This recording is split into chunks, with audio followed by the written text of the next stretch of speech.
السلام عليكم. ئەوڕۆ سیمینارێکتان پێشکەش دەکەم لەسەر فانکشنال مەگنەتیک ڕێزۆنانس ئیمەیجینگ کە ئەوش تاپێکی تری MRIە. یەکەم جار حەزم لێ بزانین فانکشنال مەگنەتیک ڕێزۆنانس ئیمەیجینگ یاخود FMRI چییە؟ طبعا FMRI کلاسێکە لە ئیمەیجینگ میتۆد یاخود تاپێکە لە ئیمەیجینگ میتۆد بەکاردێتن بۆ چەند ریجنێکە لە ناو جەستەدا، بۆ هەموو جەستە نییە، تەنها بۆ مێشک زیاتر بەکاردێتن کە ئەویشە پابەند دەبێتە سەر گۆڕانی کات لەگەڵ ئەو میتابۆلیک ڕێتێک کە لە مێشکمان هەیە، یعنی لەگەڵ برین میتابۆلیزم کاتەکەماندا دەگۆڕێتن بۆ ئەوەی بەکاربێت بۆ ئەوەی بتوانین چەند نەخۆشیەکی دەماغ یاخود ستێتی ئەکتیڤیتی ئەو مێشکەی یاخود هەر تێکچوونێک لە نێرڤەکانە هەبێتن لە ناو دەماغ بتوانین دیاری بکەیمن. نێرڤ بلۆد ڤێسڵەکانی ناو برین بەکاردێتن. ئەو تایپی FMRI زیاتر exceptionally لە larger number لە ستادیەکان بەکاردێتن لە neuroscience clinical psychology and pre-surgical planning دا بەکاردێتن، یعنی پێش ئەوەی سێرجری بکرێتن لە بۆ مێشک زیاتر بەکاردێت کەوش لە سلایدەکانی دیکە ڕوونتر دەبێتنەوە. Popularity of FMRI طبعا لەبەر ئەوەیە زۆر ناوبانگە لەبەر ئەوەی بەکارهێنانێکی زۆری هەیە لە کلینیکەڵ سکانەرەکان 1.5 تێسلا بۆی بەکاردێتن. ئێستا بێن باسی مێژووی FMRI بکەیمن. یەکەم جار لە نیۆرۆ ئیمەیجینگ بەس ئایدیەکەی کۆن نییە، چکە بۆ بەکاربێتن بۆ ئەکتیڤیتی برینی بۆ بدۆزینەوە بە مێژەرکردنی بلۆد فلۆ. ئەو ئایدیە نوێ نییە، بەڵکو ئایدیەکی کۆن بووە لە ئەکسپێرمنتێکەوە هاتووە کە لەلایەن زانایەکی ئیتاڵی کە ئەوش ئەنجیلۆ مۆسۆ بوو. ئەوش لە کتێبەکەی ویلیام جەیمس The Principles of Psychology لە 1990 کە استنساخ کراوە، لەو کاتە ئاماژە بۆ ئەکسپێرمنتێک کردووە لە یەکەم جار ئەو ئایدیە بەکارهێناوە کە بێتن بەکارهێنانی بلۆد فلۆی برین بتوانین ئەکتیڤیتی برین حیساب بکەین. دوای ئەوە لە کۆتاییەکانی سەدەی 19هەم چارلز ئێسترۆی و چارلز ئێسترینگتۆن یەکەم supporting coupling between energy metabolisms and blood flow in the brain یان بەکارهێنا کە ئەوش وەکو ئەکسپێرمنت بوو. مۆنیتەرێکیان بەکارهێنا کە ئەوش جیهازێک بۆ دروستیان کرد، لێرە ئاماژەم بە جیهازەکەی کردووە، بەکارهێنا لە دەورا و دەوری مێشکدانرا، چکە تەجروبەکە نوێ بوو لەسەر حیوانێکم جار تاقی کراوە کە ئەو حیوانێک کە بەکاریان هێنا سەگ بوو. سەگەکەیان لەژێر ئەنیستێزیا دانا و دەستیان پێ کرد بە مێژەرکردنی ئەو فلاکشوانانەی کە لە بلۆد ڤێزڵی برینی ئەو سەگە ڕوودەدا کە ئەوش بەکارهێنرا بۆ حیسابکردنی ئەکتیڤیتی برین بە بەکارهێنانی بلۆد فلۆ کە ئەوش یەکەم تاقیکردنەوە بوو ئەنجام درا. ئینکریز بێتن لە ڤاسکولەر ڤۆلیۆمەکە وا دەکاتن کە ئەو شتە زیادبوون لە ڕۆیشتنی خوێن بکات لە ناو ڤێزڵەکانەوە. بەس کەینێ دەست پێکرادیڤڵ ئەوانە هەمووی وەکو فکرەیەکی سەرەتایی بوون لە بۆ دروستکردنی فانکشنال مەگنەتیک ڕێزۆنانس ئیمەیجینگ کە یەکەم جار لە ساڵی 1990 جەنیڕەڵی دەستی پێکرد دروست کرا لەلایەن زانایەکی یابانی کە ئەوش سێجی ئۆگاوا بوو و کێن. ئەو دوانە دەستیان کرد بە لاین ئینۆڤیشنز کە دروستکردنی FMRI بوو. هەروەها دوو جیهازی تریشیان دروست کرد کە ئەوش پۆزیترۆن ئیمیشن تۆمۆگرافی بوو و نیر ئینفرارێد سپێکترۆسکۆپی بوو. هەرسیانیان تقریبا نفسی فکرەیان هەیە کە ئەوش بەکارهێنانی بلۆد فلۆیە و ئۆکسیجین میتابۆلیزم بۆ ئەوەی برین ئەکتیڤیتی حیساب بکرێتن. هەروەها استیفادەکانی FMRI کە دواترش دیسان دەینەوە سەری، یەکێک لەوانەیە کە نان ئینڤەیسڤە، واتە هیچ پێویستیەکی بە ئەوەی نییە، یعنی بە عەمەلیات و شتی نییە، واتە پێویستی پاکە، خوێن و شتی تێدا نییە و ئینڤۆڵڤ ڕادیێشنیشی نییە کە ئەوش هۆکارێکی ترە بۆ ئەوەی سەیڤ بێتن بۆ ئەو کەسێک کە دەچێتە ناو ئەو جیهازە یاخود تاقیکردنەوەی بۆ دەکرێت لەسەر ئەو جیهازە. ئێستا بینە سەر ئەو کۆمپۆنەنتانەی FMRI یاخود FMRI لە چ پێک دێت. لێرە باسی کۆمپۆنەنتەکانم کردووە لە چەند سلایدێکی تر ڕسمی کۆمپۆنەنتەکانیشم داناوە. یەکەم کۆمپۆنەنت بەخۆی کۆمپۆنەنتەکانی زۆرە، بەڵام ئەوەی من لێرە ئاماژەم کردوێتەوە ماجۆر کۆمپۆنەنتەکە یاخود چوار سەرەکی ترین بەش لەناو FMRI چییە، کە هەر وەک دەزانی کە دەڵێن MRI مەگنەتیک ڕێزۆنانس واتە بەکارهێنانی موگناتیس، کە ئەویش مینەکەیە، دەتوانین بڵێن مین کۆمپۆنەنتەکەیە. بۆ یەکەم پێک هاتێک کە هەمانە مین مەگنەتە، کە ئەویش لە سوپەر کۆنداکتینگ کۆیل بەکاردێتن و گرانترین بەشە لە ناو هۆڵ سکانەر لە ناو هەموو جیهازەکەی. ئەوش ئەو پەرمەننت مەگنەتەی کە بەکاردێتن لیمیتیشنی بۆ کراوە لە بۆ 0.3 تسلای سترێنثەکەیەتی، بە دوای ئەوە کە their weight-ەکە بەکاردێتن و prohibitively larger سوپەر کۆنداکتینگ مەگنەتەکان دەتوانن فیلدێک دروست بکەن کە ئەوەش زۆر گەورەیە فیلدەکەی، کە دەگاتە نزیکی 4 تسلا، کە ئەویش تقریبا 300,000 جار لە ئەوەی زەوی گەورەترە، مەگنەتیک فیلدی زەوی گەورەترە. بەشێکی ترمان هەیە لە جیهازەکە کە ئەویش گرادیەنت کۆیلزەکانە. ئەو بەشش بەشێکی گرنگ دادەنێت لە ناو جیهازەکەی. دوو بەشی هەیە، تو فۆڵدا. بەس گرنگترین ئیش کە یاخود فانکشن کە ئەو گرادیەنت کۆیل لە هەیەە لینیەر ڤاریشن لە فیلدی دروست دەکەن، واتە فیلدێک دروست دەکەن بە ئاراستە یەک دایرێکشن. ئەوە یەکەم فانکشنیەتی. دووەم فانکشن کە ئەو فیلدێک کە دروستی دەکەن ئیفیشنسیەکی زۆریان هەیە و نفسی وەقت ڕزستانسەکەی کەمە و ئیندەکتانسەکەشی کەمە. ئەوش بۆ ئەوەی ئەو دوانە هۆکارەکەی بۆ کەمکردنەوەی ئەو کەرەنتەیە یاخود ئەو تەزووەیە کە وا لە جیهازەکە دەکاتن گەرم دابێت، کەواتە ئەو دوانەی کەم دەکرێتەوە کەرەنتەکەش بالمقابل کە من دەکرێتنەوە کە کەم کرایەوە هیچ دیپۆزیشن کەم دەکاتنەوە، کە ئەوش پارێزگاری لە کۆیلەکان دەکاتن بۆ ئەوی نستێت هەروە تێکچوون لە جیهازەکە شوونەدا. سێم بەشی کە گرنگە رادیۆ فریکوێنسی کۆیلزەکانە، کە دواتر باسی زیاتری دەکەم بۆ فانکشنەکەی، بەس لێرانە باسی پێکهاتەکەی دەکەین. بەخۆی زیاتر ڕسیڤەرن، بەڵام هەندێک جاریش دەبنە ترانسمیتەر، کەواتە سیگناڵی دەنێرن و سیگناڵیشی وەردەگرنەوە. ئەوەی کە سیگناڵەکەی طبعاً دەنێرێتن ئەوە جەنیرێتی فیلدەکەی دەکاتن، دەینێرێ بۆ ناو ئەو فیلدەی کە دەردەچێت دەچێتە ناو گیانی بەشەرەکە یاخود پێشنتەکە.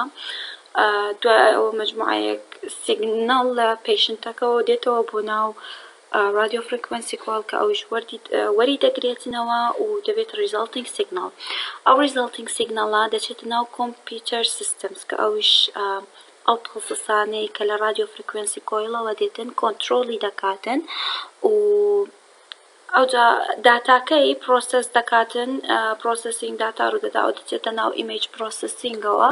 دوایەوە کە لە ئیمەیج پرۆسسینگی تەواو بوو سپێکترا یاخود ئیمەیجی دروست دەکاتن. میکانیزمی FMRI ئەو سالندریکەل تیوبەی کە هەمانە لە ناو MRI دواتر هەمووی بەڕەسمیشەوە پیشان دەدەم، قووەتێکی زۆری ئەلکترۆمەگنەتیکی هەیە کە ئەویش لە FMRI سنتەر سکانەرەکە فیلدەکەی حیساب کراوە کە دەکاتە 3 تسلا، طبعا بەخۆی دەگاتە 4 تسلا، بس ئەوەی کە لە زیاتر بەکارێ 3 تسلاکەیە، کە بریتیە لە 50,000 جار عفونکەن ئەو جارتمە بزن 300,000 جار 50,000 جار گەورەترە لە ئەوەی مەگنەتیک فیلدی زەوی. لە مەگنەتیک فیلد لەکە ئەوەی بەکاردێتن لە ناو سکانەرەکە ئەفەکتی چ دەکات؟ ئەفەکتی ئەو مەگنەتیک فیلد ئەو مەگنەتیک نیوکلیایەی ئەتۆمەکانی ناولەش مان دەکات، چکە ئەمە دەزانی من ئەو ئەتۆمیک نیوکلایە کە نۆرمەڵی لە ناولەشدا هەن ڕاندۆملی ئۆرینیت بۆ ڕاندۆملی واتە هەردانەیەک و بەلایەکە ئینفلۆنسەکەی و کاتێک بێتن ئەو مەگنەتیک فیلدسەی کە ئیش لە نیوکلیایەکەی دەکاتن وا لە یاخود چارجەکان بکەین من کە دواتر دەزانین چ تایپە چارجێک بەکاردێتن، هەموویان بە یەک ئاراستە ڕێز ببنەوە کە ئەویش چەند بێتن ئەو فیلدێک کە بەکاری دێنین بەقووەتر بێ سترۆنگەر بێتن ئەلاینمنتەکە دگری ئەلاینمنتەکە هایر دەبێتنەوە بەرزتر دەبێتنەوە و هەروەها پۆینتینگەکەیان لە بۆ نەفسی دایرێکشن دەبێتنەوە ئەو کاتەی کە مەگنێتەکە کە ئەوەی لە نیوکلیایەکان ئیندیڤیژوەڵ نیوکلیایەکان کۆهرنتلی مەگە نابنە هۆی ڕێزبوون دەبێنە هۆی دروستبوونی سیگنەڵ کە ئەوش سیگنەڵێکی زۆر باشە بۆ ئەوەی حیساب بکرێتن باش دە مەگنێتیک سیگنەڵەکەی کە ئەوەی لە FMRI بەکاردێتن لە چیەوە وەردەگرێ لە هایدرۆجین نیوکلیای وەردەگری کە لە ناو ئاو هەیە هەروەها ئەوە هینا نیوکلیای ڤایرس in strength depending on the surrounding طبعا أو H2O أو H کە لەناو H2O یەکەش depend دەکاتە سەر ئەوەی دەور و بەرەکەی بۆ ئەوەی چەند بتوانین سیگنەڵەکەی بەهێزتر بێتنەوە کە ئەمیش وا لە وێنەکەمان دەکاتن چونکە بە شێوەیەک دەربکەوێت کە ئەویش گرەی ماتەرمان هەیە وایت ماتەرمان هەیە سێرەبرال سپاینال فلویدەکە هەمووی بە تایپێک بەم خۆت بە ڕەنگێکی جیاواز دەربکرێتنەوە لە ناو ئیمەیجەکەی هی براین باش ئێستا ئەو پاوەرفوڵ مەگنیتەی وەختە وتمان باس دەکاتن وا لە پرۆتۆنەکانی لەش دەکاتن ڕێز ببنەوە کاتێک رادیۆ فرێکوێنسی وەختە پەڵس دەکرێتن بۆ پێشنتەکە وا لە پرۆتینەکان دەکاتن کە ستیمولیت بن و spin out of the equilibrium واتە لە حاڵەتی هاوسەنگی دەردەچن ئەو کاتە چ دەکەن دوکو سترینینگ دەکەن بە عکسی ئەو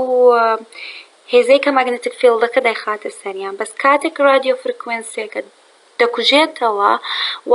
MRI سێنسەرەکان چ دەکەن دەتوانن دیتێکتی ئەو ئینێرژیەی بکەن چۆن دیتێکتی ئینێرژیەکە دەکەن کە رادیۆ فرێکوێنسیەکە تەئسیری نەما لەسەر ئەو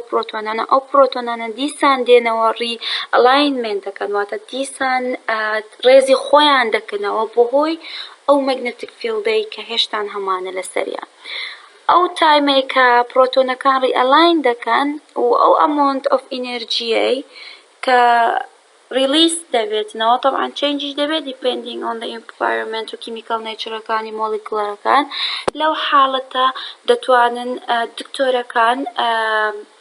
جیاوازی نێوان ڤایرس تایپ ئۆف تیشو بیس بکەن واتە دەتوانن میتابۆلیزمەکانی دیاری بکەن بیست لەسەر چی لەسەر مەگنێتیک پرۆپێریتیەکان ئێستا باسی ئەو تایپانەمان کرد لێرە وا بزان بە ڕەسمێکەوە ئەوە پیشنت تێبڵ یاخود پیشنت کۆچ ئەوە نەخۆشەکە لەسەری دائەنین رادیۆ فرێکوێنسی کۆیلەکان لە چواردەوری و طبعا مەگنێتیک لەسەرەوێتی گرادیەنت کۆیلەکانمان هەیە پیشنت دەچێتە ناوی جیهازەکە و دیسان پرۆسەسەکەی دەست پێ دەکاتنەوە باشە ئێستا بینە سەر ئەوەی FMRI چ مێژەر دەکاتن طبعا ئەوەی هیموگلۆبین لە ناو ڕێد بڵۆد سێڵزەکان چکە لە ئەکتیڤیتی ئەتیادی وەختە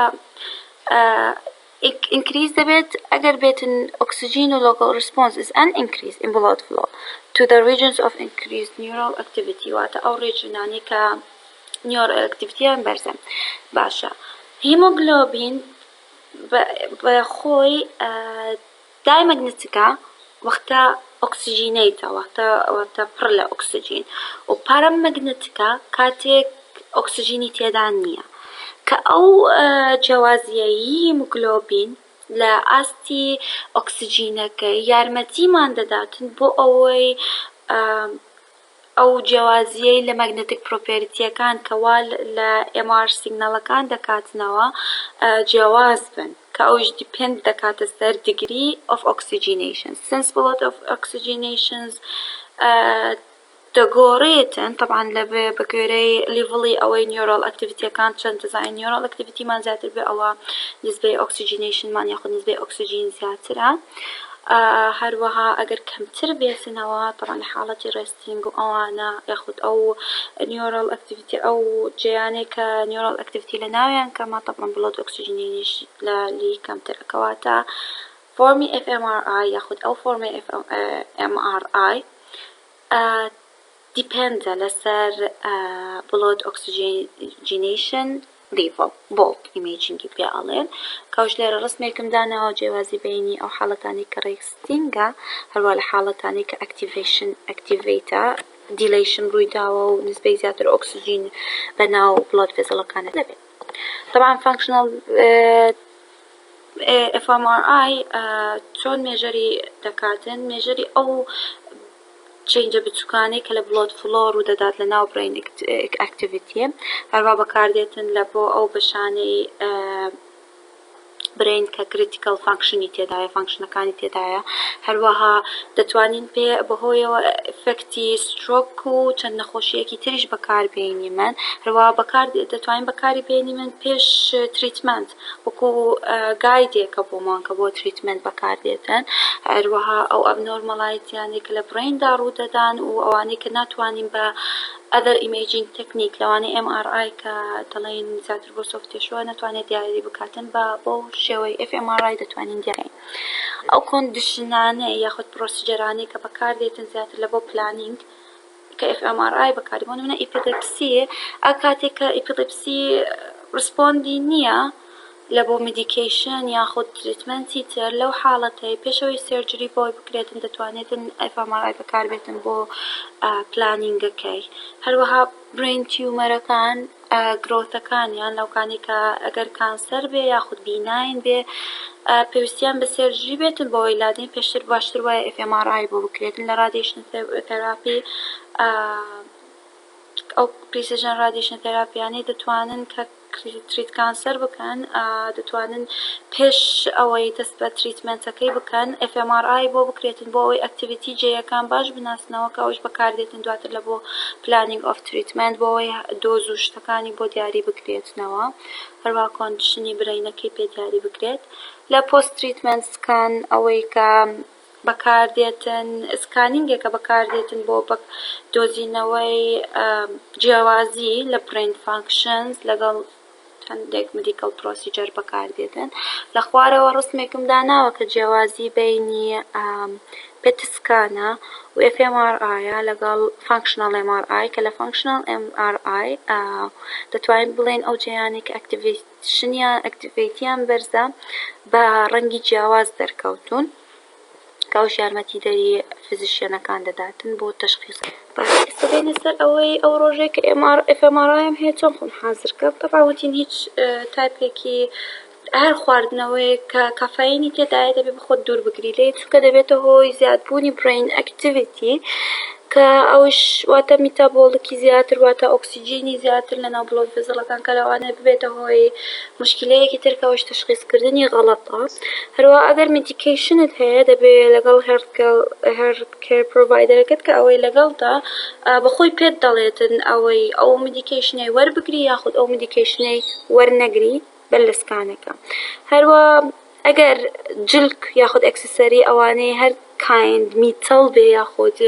لەوانەیە گوارە بێ یاخود لەوانەیە ئەو شتان دەبێ هەمووی دانەی چکە ئەگەر مەگنەتیک بن یاخود مەگنەتیک نەبن باشترە لەوەی کە داینێتن هەروەها باشترە لەوەی کە پرۆڤایدەرەکەت پێشەوە MRI وەربگریتن یاخود FMRI وەربگریت چونکە هەردووکیان نفس شتە لە بۆ پرۆسیجەرەکانیان دەبی پێ بڵێ ئەگەر هارت پیسمیکرت هەیە یاخود دیفیبریلیتردان هەیە یاخود هەر ئامێرێکی ئەلکترۆنی وەکو ستیمولیتر دیڤایزەکان وەکو ئەوانەی لە بریندا دەنرێت یاخود لە ڤاکۆزدا دەنرێتن ئەوەی ڤاگۆز نێرڤە یاخود لە بڵێدە ڕووسپاین و ئەوانەدا بنرێتن دەبێت بە پرۆڤایدەرەکەت بڵێ هەروە دەبێت پێ بڵێ ئەگەر ریپلیسمنت جوینتت هەیە یاخود کۆچێلەر ئیمپلانت ئۆر ئەدەر ئێر ئیمپلانت دابنرێتن دەبێت بە پرۆڤایدەرەکەت بڵێ دیفرەنسی سەرەکی بینی ستاندەرد MRI کە هەمانە لەگەڵ FMRI چییە بەخۆی دیفرەنسەکە زیاتر لە ئەکتیڤیتیە چونکە تقریبا نفسی پرۆسیجەرن جیهازەکان لە یەک نزیکن بڵێ من میکانیزمەکەیان تقریبا وەکو یەکە بەس زیاتر لەوەی لە تەشخیصکردنەکەیە و ئەو کاتەی کە سکانینگی بۆ نەخۆشەکەی دەکەی زیاتر ئەو کاتە جیاوازە ئێستا باسی دەکەینەوە لە کاتی FMRI لەوانەیە ئەو کەسەی یاخود ئەو رادیۆلۆجستەی کە MRI-ەکەت بۆ وەردەگرێتن قسەت لەگەڵ بکە یاخود هەندێک حرەکاتی هەیە کە بە پەنجەی دەکرێتن پێت بڵێ ئەو حرەکانەی بکە بۆ نمونە پەنجە بەرزکردنەوەیە یاخود دەستت بجوڵێنێتن یاخود چەند تاسکێکی ترە کە ئەوش ئەو تاسکانەی دەکەن بۆ ئەوەی گۆڕان لەو بڵۆت فلۆدەی کە ڕوودەدا یاخود لەو نێروانەی کە لە برین ڕوودەداتن دیتەکتی بکات جیهازەکە و هەروەها دیاری بکاتن کام ئێریا لە هەمووی ئەکتیڤترە و کۆمپێری بکا لەگەڵ ئەو ئەریایانەی کە ئەکتیڤ نین.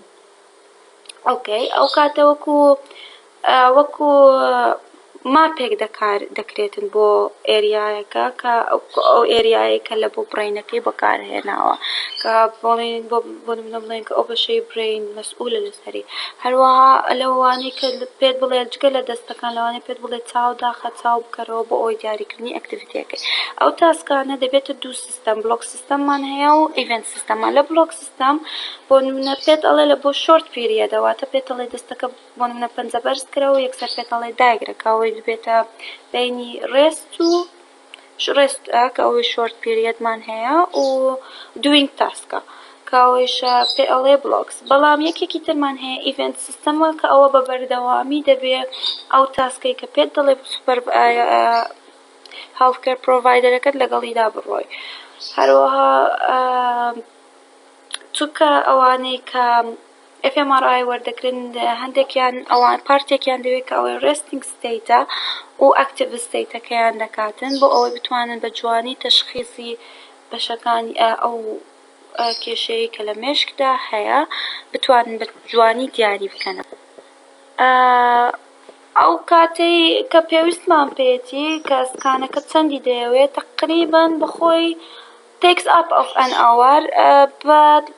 بەڵام لەوانەیە ئەگەر پرۆڤایدەرەکە بێوێتن کۆندیشنی زیاتر وەربگرێتن کە ئەوش بەسکانی زیاترە ئەو کاتە تایمەکەی زیاد دەکاتنەوە یاخود ئەگەر بتوان ئەناذەر تایپی MRI لەگەڵ FMRI کە وەربگرن ئەو کاتە تایمەکەی زیاترە دوای ئەو پرۆسیجەرە چوورە دەدات هیچ شتێک نییە دەتوانێت نەخۆشەکە بە ئاسانی بڕواتنەوە بەڵام هەندێک حاڵەت هەیە لەبەر ئەو کەسانێک کە فۆبیایان هەیە لە جێی داخرا و لەوانەیە هەندێک دەرمانی ئانکشتیان پێ بڵێ ئانکشتی پێیان بڵێت بترێتن کە ئەوش دەبێت یەکێکی لەگەڵ بێ بیباتەوە بۆ ماڵ چکە خاوکردنەوە خاو دەبێتەوە کەسەکە هەروەها سایت یاخود دوای ئەوە کە نەخۆشەکە دەتوانێت نەفسی ڕۆژ خەستەخانەی جێ دەیەڵێتن دوایەوە بەخۆی رادیۆلۆجیستەکە لەگەڵ ئەو نیۆرۆلۆجیستە یاخود نیۆرۆسێرجنەکەی بەخۆیان ئەنەڵایزی داتاکەیان دەکەنەوە و بە سکانێکە وەرگیراوە ئەوش ڕفرەنسەکانمە هیوادارم سیمینارەکەم بە ئیستیفادە بێتن و دەستان خۆش بێت.